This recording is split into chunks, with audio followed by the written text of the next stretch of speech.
This is not a story for the faint of heart. It's a case so disturbing, so cruel, it shook Japan to its core and continues to haunt the world of true crime.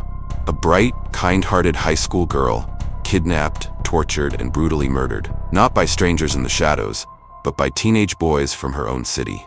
This is the heartbreaking and horrifying case of Junko Furuta, the girl who endured 44 days of unimaginable suffering, while the world around her looked the other way. It was 1988. Junko Furuta was a 17-year-old student living in Misato, a suburb in Tokyo.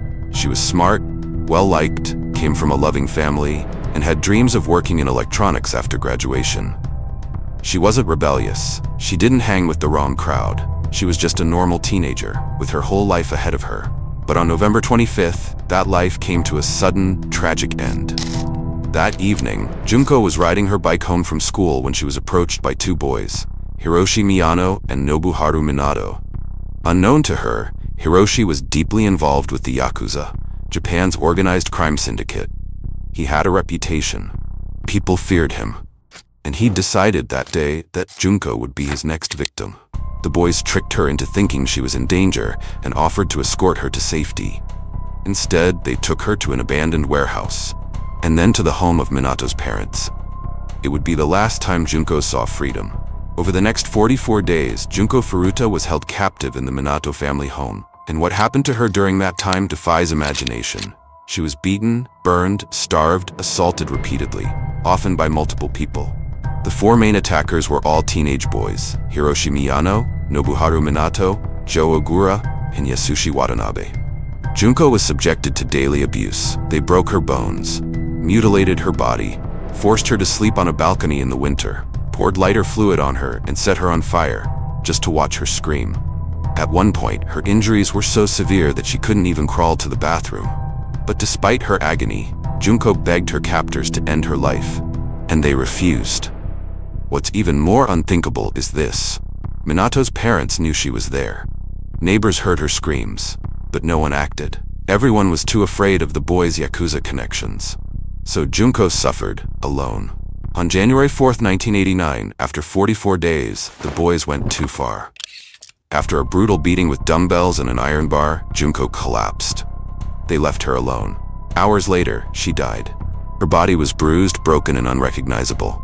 In an effort to cover their tracks, the boys placed her in a 55-gallon drum, filled it with concrete, and dumped it in a nearby lot.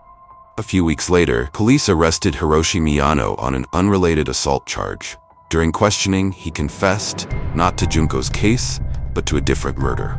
But when police followed the lead, they stumbled upon something far worse: Junko's body, encased in concrete. The boys were arrested. But what followed added another layer of injustice to an already unimaginable crime. Because they were juveniles, none of the boys received life sentences. Hiroshi Miyano, the ringleader, got just 20 years and was later released. The others received even less. Public outrage exploded. Newspapers referred to the suspects only as Boy A, Boy B, etc., in accordance with Japanese laws protecting minors, even in cases of murder. But Junko's name became known worldwide. Her story refused to be silenced. Junko's parents were devastated. Her mother fainted at the trial. Her father reportedly quit his job, unable to cope. The case sparked a national conversation in Japan about how the legal system protects juvenile offenders, even when the crimes are monstrous. Today, Junko Furuta is remembered as a symbol of innocence lost, of justice denied, and of how evil can hide in plain sight. Junko's case is one of the most heartbreaking in the history of true crime. Not just because of what happened to her, but because it could have been stopped. So many chances, so many warning signs, and yet no one acted. Her story reminds us to speak up, even when it's dangerous, to notice, to care. Because sometimes, silence is the loudest crime of all. Thank you for watching. If this story moved you, please consider liking, sharing, and subscribing for more real-life stories that must never be forgotten. And to Junko, may you forever rest in peace.